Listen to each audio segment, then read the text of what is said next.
Démangeaisons, le podcast qui gratte votre curiosité, même en été. Bonjour à tous, bienvenue dans ce 5e épisode de Démangeaisons. Ça y est, l'été est bien là, et comme vous l'avez entendu, on va le passer ensemble dans différents épisodes 100% Summertime. Alors au programme, on abordera des sujets un peu moins sérieux, plus chantants, plus détentes, parce que l'été, c'est la saison où on se lâche, où on laisse nos vêtements les plus fous de sortie, où on teste de nouveaux cocktails, de nouvelles boissons, de nouvelles ambiances. Et dans tout ce brouhaha, parfois, on est interpellé par différentes choses. Mais quelle est cette paire de claquettes chaussettes à fourrure ? Quel est ce nouveau summer hit ? Ce son qui croustille dans nos oreilles ? Et en parlant de choses qui croustillent d'ailleurs, commençons ce premier épisode de l'émission Summer Gratouille avec un sujet plus que croustillant, les chips. Et oui, les chips, ces fidèles alliés de vos pique-niques, de vos apéros, de vos moments de mou, celles qui vous redonnent la pêche, ou parfois même plutôt la patate. Vous les fréquentez souvent, elles sont tout le temps là pour vous donner plaisir, et pourtant, vous ne les regardez presque plus. Vous n'avez même pas remarqué les nouveaux packaging et les nouveaux goûts. Alors, adeptes de la chips classique, fine et naturelle, penchons-nous tous ensemble sur les différents horizons de la star des banquets, filons sur la route de la chips. Wikipédia, parce que même les chips ont une page Wikipédia, définit une chips comme une fine tranche végétale frite dans l'huile. La page précise qu'elle est souvent à base de pommes de terre, mais qu'il existe également des chips de légumes. On verra ça plus en détail après. Et comme souvent, cette invention culinaire n'est pas le fruit d'un savant mélange consciemment créé, mais plutôt le fruit d'une erreur, celle de George Crumb. George Crumb, qui est un chef cuisinier afro-américain du 19e siècle, qui a créé cette chips à cause d'un client plutôt très exigeant. En fait, ce client venait pour la 2e fois de suite dans son restaurant et se plaignait de son assiette parce que ses frites étaient trop épaisses à son goût.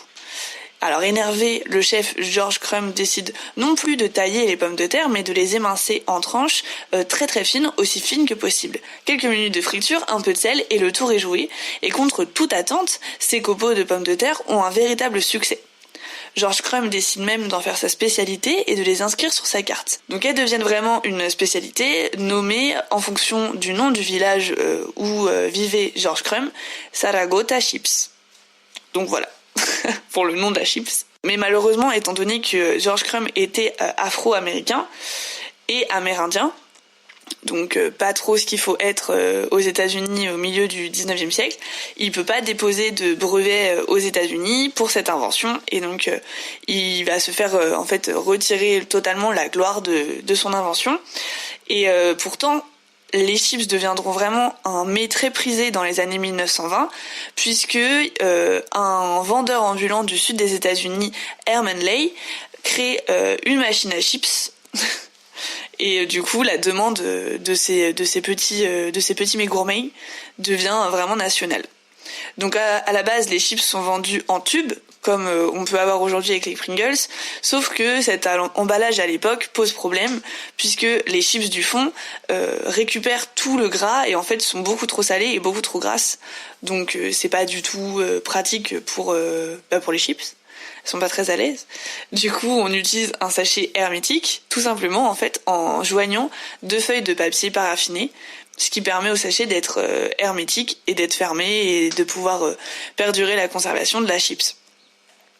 Alors la chips, elle est particulièrement importante dans le placard des Français, puisque les Français consommeraient en moyenne 1,4 kg de chips par an.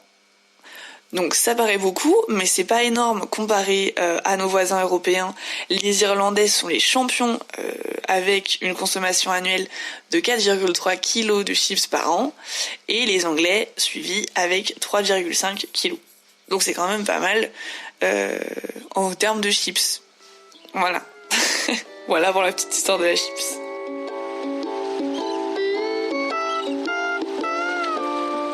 On se retrouve hors des murs, hors studio, pour une petite dégustation de chips. Et comme les chips, ça se déguste entre amis, nous recevons 2 invités au plateau de Démangeaisons. Bonjour Ruby. Bonjour. Bonjour Simon. Salut. On a tous ramené nos petites chips préférées. Et nous allons tout de suite commencer par une chips classique, ramenée par Simon. Simon, rappelle-nous un petit peu quel est ce paquet de chips. Alors c'est un chips de la marque Monoprix. tout de violet vêtu, Oui. qui se prénomme sous le doux nom de chips saveur vinaigre balsamique. Pourquoi j'aime cette chips? Parce qu'on en trouve partout. C'est souvent les moins chers et parce que c'est les meilleurs. Mais est-ce que c'est pas du Nord, les chips au vinaigre? Ça vient de l'Angleterre, je crois. En fait. Ah bon? Je crois que c'est un truc vraiment anglais d'avoir ça. J'en sors une délicatement du paquet. Ça manque du vinaigre. Bah grave. En fait, ça a le goût de chips normal. Ouais, totalement. J'ai une théorie sur les chips. Vous avez pas remarqué que ce sont les petites... En général, quand vous prenez des chips qui ont un goût, en général, celles qui sont toutes petites, genre... tu sais, les grandes, genre, elles ont moins de goût que les toutes petites.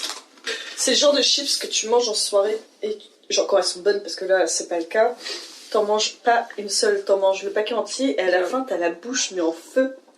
Et tu regardes absolument pas ton geste. Mais C'est vrai qu'elles dessèchent souvent les lèvres. Ouais. Elles sont Tout ce qui est addictives. très salé, de toute façon. De toute façon, les chips en général, tu peux pas juste manger 3-4 chips en fait. T'en manges pas le paquet entier en fait. Bah oui, non mais c'est clair. Est-ce que le fusil est clos sur la chose? Ouais. Alors, Ruby, quel chips veux-tu commencer? Je veux bien tester les chips au blé là. D'accord, on part sur une note plus... Bah plus salée quoi, plus Ouais. tendance. En plus, c'est pas des vrais chips, en fait, c'est genre des tuiles ondulées aux céréales complètes. Donc Alors on que moi, part sur le pour- débat de la vraie chips. Qu'est-ce qu'est le vrai chips? Est-ce que parce qu'il n'y a pas de patates, c'est pas une chips? Si, je pense qu'une chips, on s'en T'as fout. des chips aux légumes quand même. Attention, Oui. Mais attends. attention, on a une programmation chargée. Je pense que c'est genre un peu une chips un peu de la République en marche. Ça veut se faire passer pour une tuile de gauche, mais en fait c'est une tuile de droite, ou une chips de droite comme vous voulez. Parce que ça fait genre non, on est ondulé, on a du goût, tout ça, mais au final, dans le fond, on n'est pas genre le produit originel en fait. Bon bah alors moi je continue sur une chips bizarre, parce que j'ai ramené des chips à base de soja. On est là sur une chips à moins 10% de matière grasse, et à moins de 100 calories par portion. Donc ça on s'en fout. Mais là on est sur un goût barbecue, ce qui me semble un petit peu osé pour une chips au soja. Et donc en termes d'ingrédients, on a une préparation à base de soja, donc farine de soja, farine de tapioca. Préparation à base de pommes de terre, donc on a quand même de la pomme de terre en farine de pommes de terre. Mais ta gueule avec ton vieux cul. Et on Ça a va des couper. arômes barbecue. On a un arôme barbecue, un extrait de levure, un extrait d'oignon séché, du sel, de la tomate séchée en poudre, des colorants, de l'huile de tournesol et de la poudre de lin. De la poudre de lin. Oui, alors ça c'est une énigme, je ne sais pas du tout. Peut-être pour que ce soit plus fin. T'as dit la marque? C'est Too Good. Too Good, et il est marqué Snack Popé. Ouais, C'est trop Snack mignon. Poppy. C'est végétarien, Ouais. Ouais. Et En même c'est, temps, Sans gluten, hein. ouais. sans gluten, riche en fibres, moins 70% de matière grasse, comparé à des chips classiques.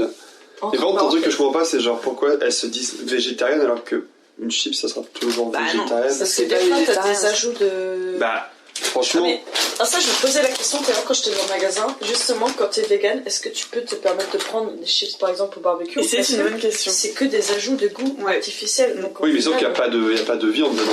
C'est Ouais, comme, ça c'est comme les fait- chips au poulet braisé, il Mais n'y a je pense aucune viande dedans. On peut en reparler sur la chips. On en parlera tout à l'heure, Voilà. désolé. Pardon. On bifurque. Non mais c'est normal, c'est normal. C'est normal. Nous sommes en pleine bifurcation, mais désolé. Nous, on est sur l'autoroute du bonheur, vous savez. Donc, nous, on voit une heure d'autoroute, on s'arrête et puis on papote, quoi. Bon, allez-y, prenez une chips Too Good. Parce que c'est Too Good. Mais ils sont très très Ça odorants. sent le barbecue quoi. Ça sent l'été. Elles sont si bonnes. Ouais. Elles ont une texture qui est... Une fois que tu la croques, elle est fondante. Ouais. Et ça... L'arrière-goût il est super bon. Non franchement c'est bon. Là, on a le goût tout le temps. Mm. On continue. Parce que j'ai l'impression qu'avant, genre à l'époque de nos parents, genre la chips c'était vraiment un truc super populaire. Genre t'emmenais ça au camping ou c'est vraiment pour les jeunes. Et je pense que maintenant, tu sais, genre pour les jeunes trentenaires, tu sais, genre un peu les Bah, bobos qui veulent oui, paraître c'est ça. chic ou que ce soit. Je pense que, bah en fait, c'est vraiment une volonté des industriels de vouloir populariser, enfin démocratiser la chips pour toutes les classes de la population. Donc je pense que ça passe par déjà un nom, donc par exemple Too Good avec genre un packaging, ouais, ça qui est super épuré comme tu le dis. On voit que en plus c'est des couleurs qui sont assez criardes, assez pastel. Ouais. Et contrairement tu sais, à un package Lay's, tu vois quand même que même sur le final il y en a peut-être une qui est meilleure que l'autre, enfin on sait pas. Enfin, c'est pas le débat, mais on voit qu'il y en a qui paraissent un peu plus chic que d'autres et qu'on. Genre, on voit mal sur un rooftop parisien avec des chips Lay's, tu vois. Et genre des chips Too Good au soja et tout ça, snacké. Bien sûr. Quand tu fais, bah ok, c'est. Ouais.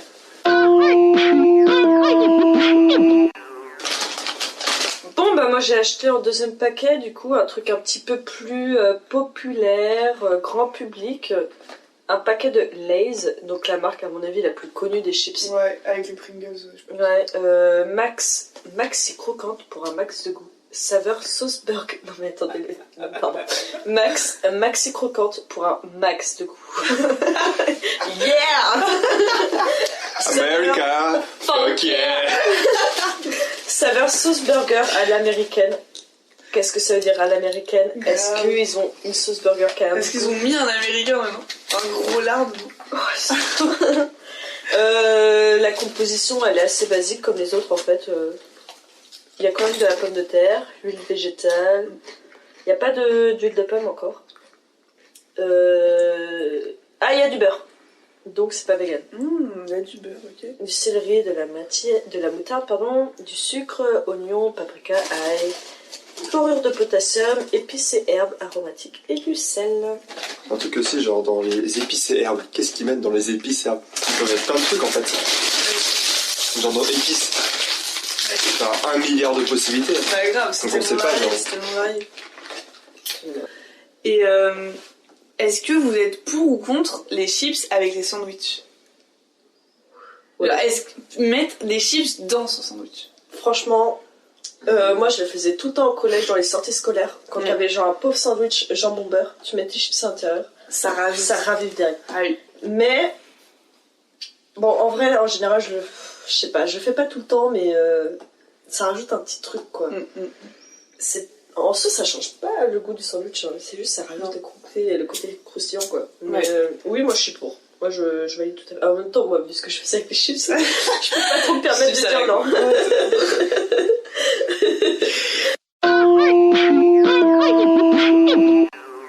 Bon bah écoutez, merci beaucoup pour cette petite interlude chips qui était très bien pour les démangeaisons Summer édition. Et merci à vous d'être venus. Et Mais grave. avec C'était plaisir. trop chouette. Avec plaisir. Et puis nous on va continuer du coup à manger nos chips tout en discutant un petit peu parce que c'est le format de la chips qui veut ça aussi. Et moi je vous dis à bientôt pour gratter ensemble une nouvelle démangeaison. Salut. Bisous.